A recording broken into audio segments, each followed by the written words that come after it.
Bonjour, c'est Daniel Potier. La lecture que nous allons faire aujourd'hui se trouve dans l'évangile de Marc, au chapitre 5 et les versets 25 à 31.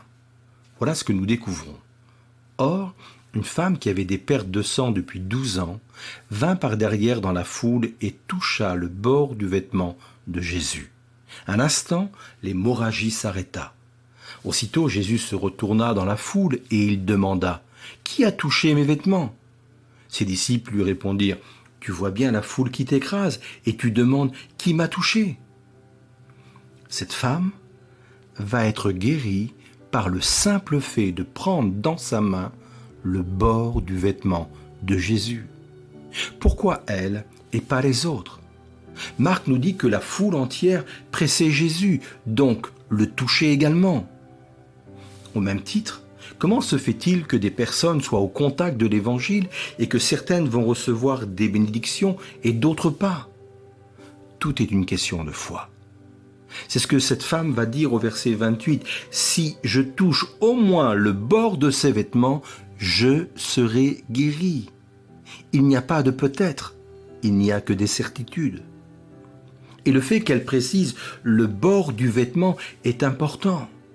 Dans le livre des Nombres, Dieu avait demandé à tous les enfants d'Israël de mettre sur le bord de leur tunique un liseré bleu afin de se souvenir des commandements de l'Éternel.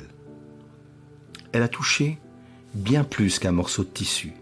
En réalité, elle a touché les commandements de Dieu. Elle a touché la parole de Dieu.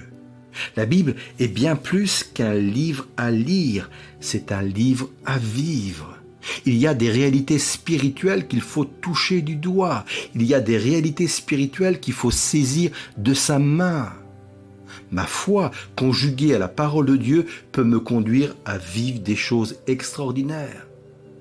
De plus, la foi de cette femme va être imitée. Il est dit un peu plus loin que d'autres personnes sont venues vers le Seigneur Jésus et l'ont prié eux aussi de pouvoir toucher le bord de son vêtement. Ils ont fait la même chose et ils ont été également guéris. Matthieu 14, 36. Alors oui, je veux imiter sa foi. Non seulement pour recevoir la grâce de Dieu, mais je souhaite également par mon acte, par mon geste, inspirer la foi de mes proches. Alors oui, que Dieu te bénisse. Nous voulons mettre notre foi en action et nous comptons sur la grâce de Dieu.